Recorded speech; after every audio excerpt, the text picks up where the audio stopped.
The morning began like any other. Sunlight streaming through the linen curtains, the aroma of dark roast coffee drifting from the kitchen, and the soft purring of our cat, Cleo, curled at the foot of the bed. But that day would unravel everything. I thought I knew about my marriage. I padded barefoot across the hardwood floor, my silk robe brushing my knees as I headed toward the kitchen. My husband, Matthew, was already dressed in his navy suit, sipping coffee at the breakfast bar, eyes glued to his phone. "Big day?" I asked, pouring myself a cup. He glanced up briefly. "Board meeting, then lunch with a client." I smiled, hiding the flicker of suspicion that had been growing lately. Matt had become increasingly distant over the past few months. Long work, nights, secretive calls, sudden mood swings, and the new password on his phone, it was the last straw. I wasn't the snooping type, not really. But that morning, something inside me cracked open. A quiet voice whispered, "Look." So I did. When Matt left for his meeting, I opened my laptop. We shared a cloud account. He had no idea I knew that. I navigated through the folders until I found one labeled Legal. My heart pounded as I clicked it open. There it was. Scanned document, petition for dissolution of marriage filed, dated 2 weeks ago. I felt the blood drain from my face. He hadn't even told me. No confrontation, no explanation, just an ambush. And then I read the rest. It wasn't just divorce. He was coming for everything. The house, the savings, my grandmother's inheritance, the stocks I'd invested in before we married. He claimed community property, despite the prenuptial agreement I foolishly agreed to waive 5 years ago because we trusted each other. I felt sick. I sat motionless for minutes, maybe hours. My entire life had just imploded in the span of a few paragraphs, but I wasn't going to let him blindside me. I was going to fight back.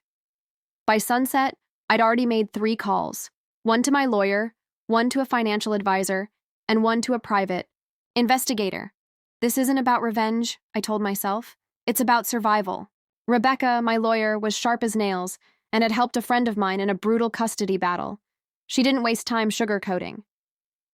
"First, we move your assets," she said, "before he tries to freeze anything. Do you have access to your accounts?" "I manage them," I said. "He doesn't even know about some of the trusts." "Good. Liquidate what you can. Transfer to a secure trust in your name only. Offshore if necessary. I'll send the paperwork tonight." Next was Evan, the financial advisor.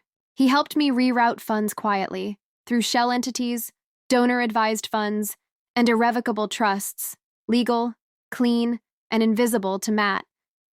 But it was the call with the private investigator, Melanie, that gave me chills. "I'll find out why he's doing this," she said. "Men like him don't risk everything unless they have a backup plan. Or someone else. Someone else, of course." That explained the cologne I didn't buy, the receipts for dinners he never told me about, the texts he shielded from view. Matt wasn't just planning to divorce me, he was replacing me. Over the next 24 hours, I worked in silence. I still made dinner, smiled when Matt walked in, laughed politely when he mentioned his long meetings. But beneath the calm exterior, I was building walls, locking doors, moving pieces on a board he didn't even know existed.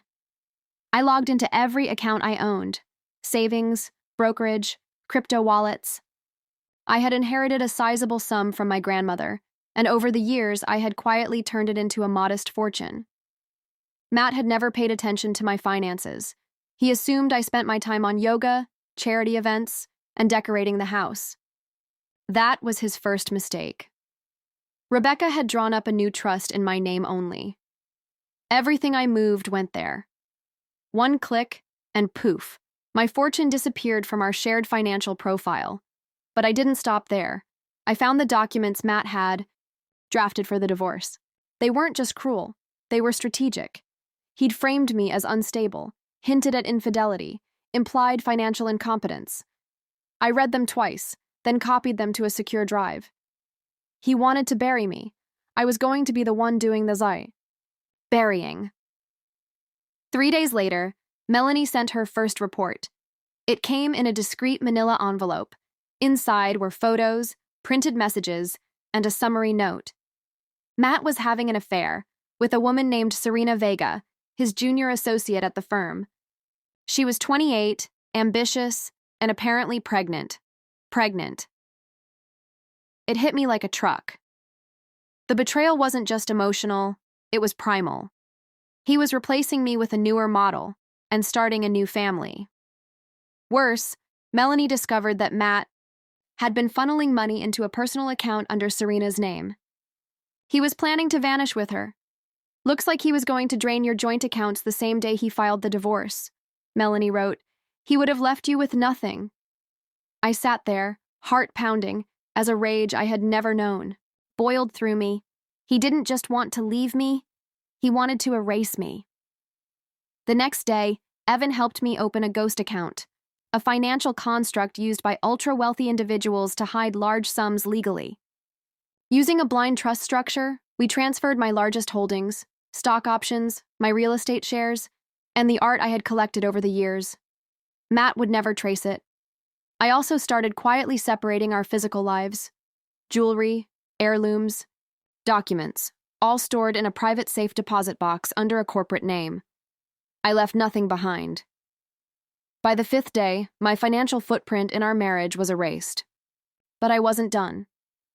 With Rebecca's help, I filed for divorce in secret.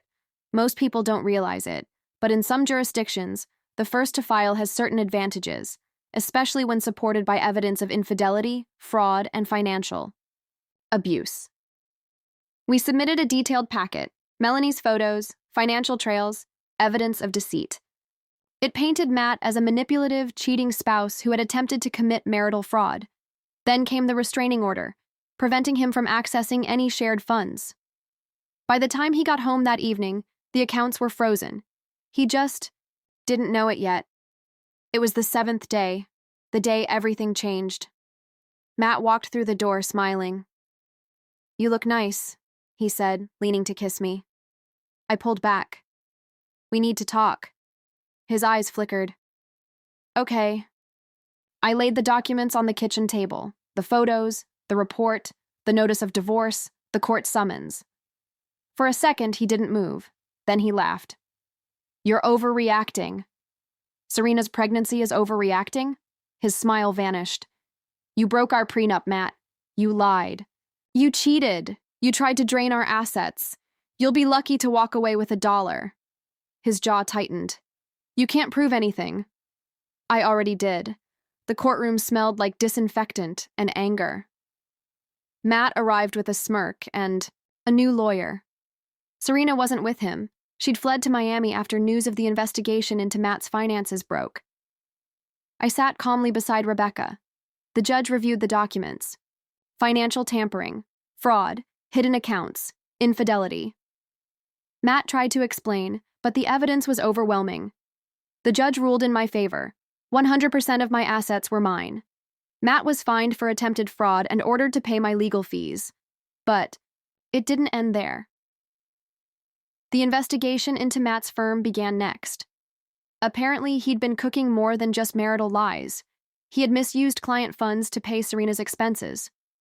Once word got out, his license was suspended and his partners threw him out. I watched from afar as his life crumbled. He tried to call, tried to beg, but I had changed my number, moved, vanished. He had planned to leave me broken and penniless. I left him shattered and alone. It had only been a week since I discovered the documents. 7 days. But I was no longer the same woman. Sat on a private balcony in the Maldives, a glass of wine in hand, ocean stretching endlessly before me. I had booked the trip impulsively, needing to breathe, to reset. My assets were secure, my future, mine again. And for the first time in years, I felt free. I smiled, lifted the glass to the horizon, and whispered to no one. "Nice try, Matt."